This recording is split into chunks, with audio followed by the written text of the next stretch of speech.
Slide pertama yaitu metode kuantitatif dengan judul Efektivitas Metode Mnemonik, kata kunci dalam peningkatan kemampuan siswa terhadap penguasaan kosakata bahasa Arab kelas 7 MTS As-Salafiyah Melangi Sleman tahun ajaran 2017-2018. Dalam skripsi ini, paragraf pertama berisi tentang penjelasan umum efektivitas pembelajaran bahasa Arab.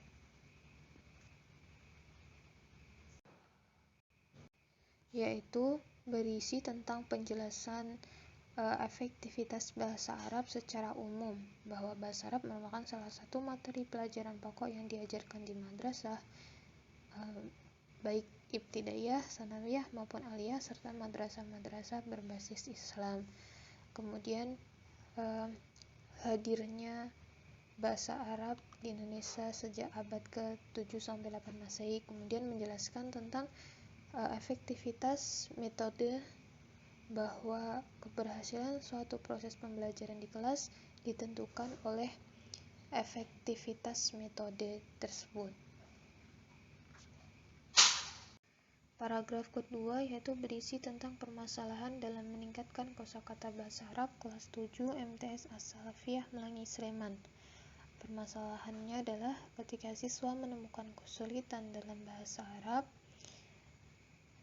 semangat siswa langsung menurun dan kurang berantusias dalam belajar bahasa Arab. Pada umumnya, siswa kurang senang dengan kegiatan menghafal, karena bagi mereka menghafal adalah kegiatan yang membosankan. Lanjut ke paragraf ketiga yaitu berisi tentang kelebihan metode mnemonik disertai fakta secara umum tentang metode mnemonik. Faktanya yaitu metode mnemonik ini cukup mudah untuk diaplikasikan karena metodenya yang menantang akan membuat siswa tertarik untuk belajar. Metode mnemonik bekerja mengikuti cara kerja otak sehingga memungkinkan akan mampu memaksimalkan hasil yang dicapai siswa dalam menguasai kosakata bahasa Arab. Paragraf yang keempat yaitu berisi tentang kesimpulan bahwa penulis tertarik untuk melakukan penelitian dengan menggunakan metode mnemonik untuk meningkatkan kosakata. Rumusan masalah yang ditulis peneliti dalam judulnya yaitu bagaimana efektivitas metode mnemonik, kata kunci dalam peningkatan kemampuan siswa terhadap penguasaan kosakata bahasa Arab MTS As-Salafiyah Melangi Sleman tahun ajaran 2017-2018. Kemudian indikatornya yaitu penggunaan metode, suasana kelas, dan memori siswa. Lanjut ke slide 2 dengan metode kualitatif, judulnya yaitu pengembangan kartu Cesar, cerdas, aktif, religius sebagai media pembelajaran keterampilan membaca bahasa Arab dan karakter siswa kelas 8 MTS Al-Irsyad Gajah Demak. Paragraf pertama dalam skripsi ini berisi tentang penjelasan umum keterampilan membaca bahasa Arab, bahwa bahasa memiliki peranan penting dalam kehidupan manusia mulai dari anak kecil sampai orang dewasa berkomunikasi dengan bahasa. Kemudian dengan itu bahasa harus diajarkan kepada siswa, dan pada dasarnya setiap pembelajaran bahasa bertujuan agar siswa mempunyai keterampilan berbahasa. Kemudian dijelaskan bahwa keterampilan berbahasa itu mencakup mendengar, berbicara, membaca, dan menulis. Seperti itu.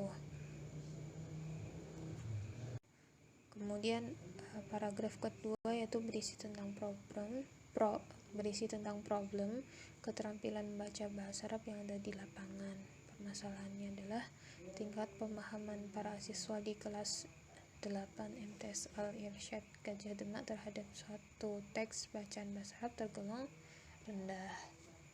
Kemudian paragraf ketiga yaitu berisi tentang kelebihan kartu Cesar disertai fakta secara umum, bahwa dengan adanya media kartu Cesar yang disusun sesuai kebutuhan belajar siswa dapat membantu mengatasi problematika membaca siswa seperti yang telah disebutkan. Kemudian dalam kartu Cesar itu terdapat gambar-gambar yang menarik sehingga dapat menambah minat membaca siswa dan menjadi daya tarik tersendiri dalam belajar membaca teks bahasa Arab, sehingga dapat digunakan dalam keterampilan membaca bahasa Arab. Lanjut ke paragraf keempat, yaitu berisi tentang kesimpulan bahwa penulis tertarik untuk melakukan penelitian dengan menggunakan kartu Cesar sebagai media pembelajaran keterampilan membaca bahasa Arab.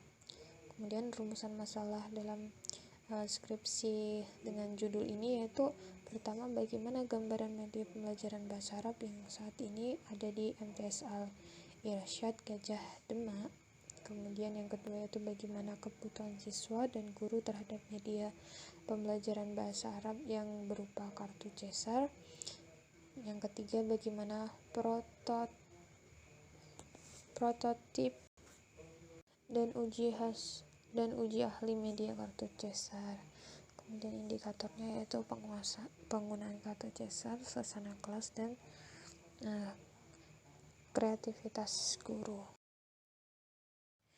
Slide terakhir yaitu dengan judul analisis materi buku teks bahasa Arab memahami Al-Quran dengan metode Manhaji Jilid 1 karya Muhammad Anas Adnan.